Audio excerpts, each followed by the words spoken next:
جب ملک الموت حضرت موسیٰ علیہ السلام کے پاس آئے تو حضرت موسیٰ علیہ السلام نے پوچھا، اے ملک الموت، تو میری زیارت کو آیا ہے یا میری روح قبض کرنے آیا ہے؟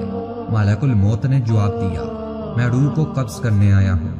حضرت موسیٰ علیہ السلام نے فرمایا، تو کس راہ سے میری روح قبض کرے گا؟ ملک الموت بولے، تمہارے منہ سے۔ حضرت موسیٰ علیہ السلام نے کہا، تجھ کو معلوم ہونا چاہیے کہ میں نے منہ سے خدا سے تکلم کیا ہے۔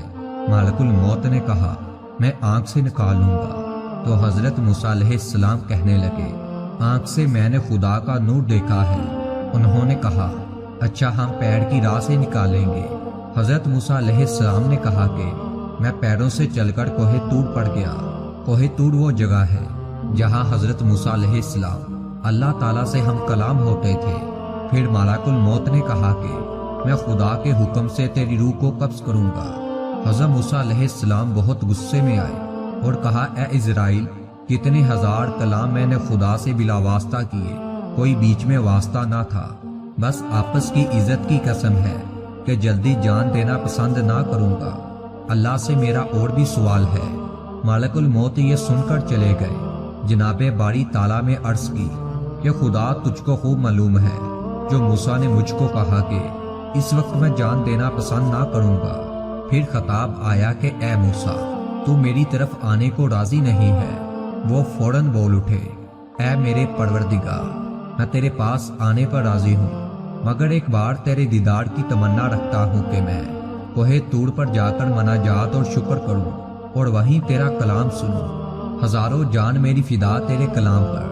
بس حضرت موسیٰ علیہ السلام نے کوہ طور پر جا کر عرض کی، خدایا میں نے اپنی آل اور امت تجھ کو سونپی، اس کو تو اپنی رضا پر رکھیو اور ان کو مال حرام سے باز رکھیو اور ان کو روزی میں حلال دیجیو، کیونکہ میری امت ناتواں ہے۔ پس ندا آئی، اے موسیٰ زمین پر عصا مار۔ جب عصا مارا تو پھٹ کر دریا نکلا۔ پھر حکم ہوا کہ دریا میں عصا مار۔ جب عصا دریا میں مارا تو اس کے اندر سے سیاہ پتھر برآمد ہوا۔ پھر حکم ہوا کہ اس پتھر پر عصا مار۔ جب عصا پتھر پر مارا تو وہ پتھر دو ٹکڑے ہو گیا۔ اس میں سے ایک کیڑا نکلا۔ وہ کیڑا منہ میں گھاس لے کر اللہ کا ذکر کرتا ہوا تسبیح کر رہا تھا، اے پروردگار، تو مجھ کو دیکھتا ہے اور میرا کلام سنتا ہے اور میری جگہ جانتا ہے اور روزی پتھر کے اندر پہنچاتا ہے۔ کسی کو محروم نہیں رکھتا، کسی کو تو بھوکا نہیں رکھتا، اپنے فضل و کرم سے۔ بس جناب باری تعالیٰ سے ارشاد ہوا کہ میں پتھر کے اندر کیڑے کو روزی پہنچاتا ہوں، اس کو بھی نہیں بھولا، تو میں تیری امت کو کیوں کر بھولوں گا؟ یہ سن کر حضرت موسیٰ علیہ السلام بہت خوش ہوئے۔ وہ کوہ طور سے نیچے اترے اور اپنی راہ میں کیا دیکھتے ہیں کہ 7 آدمی ایک قبر کو کھود رہے ہیں۔ ان سے پوچھا، تم کس واسطے یہ قبر کھود رہے ہو؟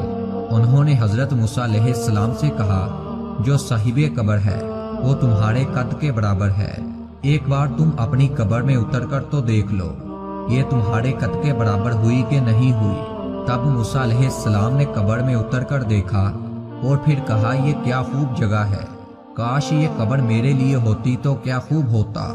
اسی وقت حضرت جبرائیل علیہ السلام نے ایک سیب وحشت سے لا کر حضرت موسیٰ علیہ السلام کے سامنے رکھ دیا اور فوراً جان بحق تسلیم ہو گئی، اور فرشتوں نے آپ کو نہلا دلہا کر وحشت کا کفن پہنایا اور جنازہ پڑھ کر اسی قبر میں دفن کر کے قبر کو چھپا دیا۔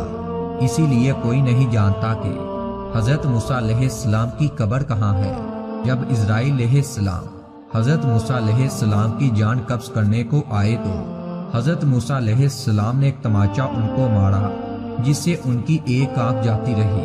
پھر اسرائیل علیہ السلام نے خدا سے فریاد کی تو اللہ تعالیٰ نے فرمایا کہ اے موسیٰ، تم کو حیات دنیا منظور ہے تو بھیڑ کی پشت پر ہاتھ رکھ کے دیکھو کہ کتنی پشم اس میں آتی ہے، اتنی ہی عمر ہم تم کو دیں گے۔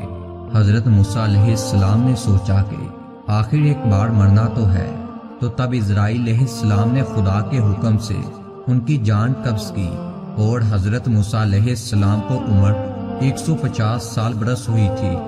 بعض روایات میں ہے کہ ملک شام میں جباڑوں سے فتح کرنے کے بعد آپ نے انتقال فرمایا تھا۔